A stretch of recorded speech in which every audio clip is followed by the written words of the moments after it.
দেখো আজকের ভিডিওতে আলোচনা করব সবথেকে গুরুত্বপূর্ণ 5 থেকে 6টা প্রশ্ন, যেগুলো তোমরা সবথেকে বেশি যে প্রশ্নগুলো তোমরা জানতে চেয়েছিলে সেটা হচ্ছে কি, কোন জন্য ফর্ম ফিল আপ করবে, এক্সাম কোথায় হবে, এই একটা প্রশ্ন তোমাদের তরফ থেকে ছিল, ফিজিক্যাল বা মাঠ কোথায় হবে, তারপর ফর্ম ফিল আপে যদি ভুল হয়ে যায় তাহলে কি করে ঠিক করবে, তারপর আরও একটা প্রশ্ন ছিল মেয়েদের কি সেম ধরনের কি কাট অফ হবে কিনা, তারপরে জয়েন অন্য কোথাও যদি করো তাহলে কতদিন পরে ট্রান্সফার হবে।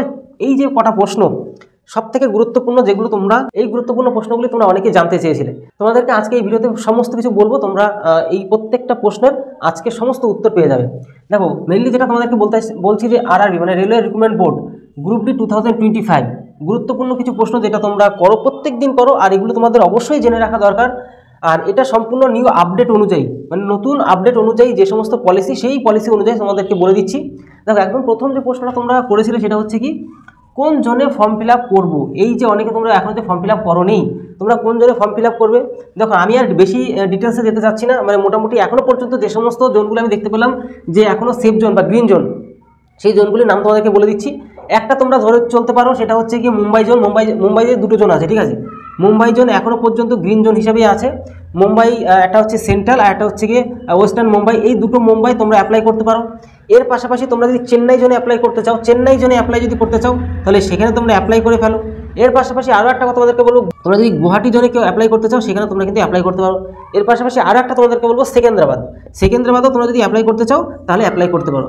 কিন্তু সমস্ত বিষয়টা ভালো করে জেনে নাও যে তোমাদের কোথায় অ্যাপ্লাই করলে বেশি সুবিধা আর কোথায় অ্যাপ্লাই করলে কম সুবিধা, সমস্ত কিছু জেনে বুঝে করবে। এর পাশাপাশি তোমরা যদি চাও যে তোমার হোম টাউনে, তোমার নিজের যে অঞ্চলে, নিজের জায়গা, নিজের জন্য যদি অ্যাপ্লাই করতে চাও তাহলে অবশ্যই করতে পারো।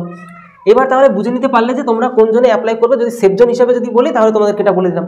এবার এক্সাম কোথায় হবে, তুমি যে কোনো জোনেই অ্যাপ্লাই করো না কেন, ভারতবর্ষের যতগুলি জোন আছে, যদি 17-18টা যাই জোন থাকুক না কেন, যে জন্যই তুমি অ্যাপ্লাই করো না কেন, তোমার যে এক্সামটা সেটা কিন্তু আমাদের রেলওয়ে বোর্ড তোমার হোম টাউনে, তোমার যেখানে বাড়ি সেইখানেই তোমাদের কিন্তু এক্সামে বসতে দেবে। মানে এমন না তুমি যদি চেন্নাই জোনে অ্যাপ্লাই করো, তোমাকে চেন্নাই জোনে গিয়ে পরীক্ষা দিতে হবে না। তুমি যদি ওয়েস্ট বেঙ্গলের মধ্যে হও, মানে তোমার লোকালের মধ্যে সেই জোনটা রয়েছে, সেখানে তোমার এক্সাম দিতে দেবে, ঠিক আছে।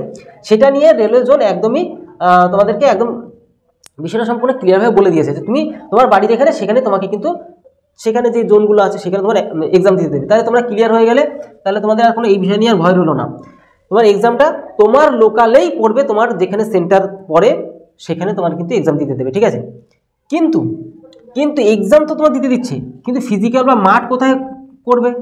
মনে করো তুমি চেন্নাই জোনে অ্যাপ্লাই করেছো, তোমার বাড়ি হচ্ছে ওয়েস্ট বেঙ্গল, আমাদের পশ্চিমবঙ্গে বাড়ি, তুমি চেন্নাই জোনে অ্যাপ্লাই করেছো, তাহলে তোমাকে কিন্তু চেন্নাই জোনে গিয়েই তোমার ফিজিক্যাল বা মাঠ যে দৌড়ের ব্যাপারটা থাকে, আর হচ্ছে গিয়ে ঘাটে বস্তা নিয়ে দৌড়াতে হয়, বালির বস্তা, সেটা কিন্তু তোমাকে কিন্তু আর এই তোমার লোকাল জোনে কিন্তু করতে দেবে না। তোমাকে কিন্তু এই জোনে গিয়েই মানে সমস্ত কিছু করতে হবে, ফিজিক্যাল বা মাঠ ওখানে গিয়ে করতে হবে। তাহলে বুঝতে পারছো, শুধুমাত্র তোমাকে তুমি পরীক্ষাটাই শুধুমাত্র তোমার নিজের জন্য দিতে দেবে, ঠিক আছে। আর বাদ বাকি যা আছে সব তুমি যেখানে অ্যাপ্লাই করেছো সেখানে গিয়ে তোমার করতে হবে। তারপর ডকুমেন্টস ভেরিফিকেশনও তোমার কিন্তু তোমার ওইখানে গিয়েই করতে হবে, তোমার লোকালে আর কিছু করতে দেবে না। শুধুমাত্র পরীক্ষাটাই তুমি দিতে পারবে তোমার লোকালে। তুমি যদি অন্য কোথাও এক্সাম মানে দাও, আর যদি নিজের এলাকায় দাও, যদি ওয়েস্ট বেঙ্গল কলকাতার মধ্যে তুমি যদি অ্যাপ্লাই করো, তাহলে সমস্ত কিছু কলকাতায় তুমি করতে পারবে, নিজের জন্যই করতে পারবে। তো এই বিষয়টা তোমরা একটু ক্লিয়ার হয়ে গেলে। আর ফিজিক্যাল গেল।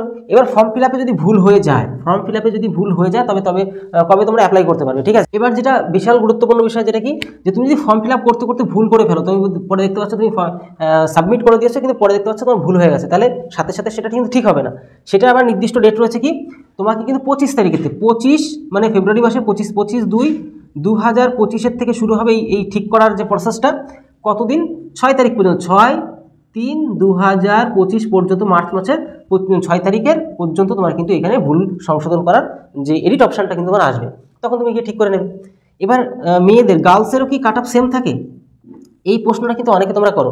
এখানে মানে ছেলে মেয়ে, তাহলে মেল আর ফিমেল তোমরা যাই হও না কেন, ছেলে মেয়ে উভয়ে সবারই কিন্তু সেম কাট অফ হয়, আলাদা কোনো কাট অফ হয় না, ঠিক আছে।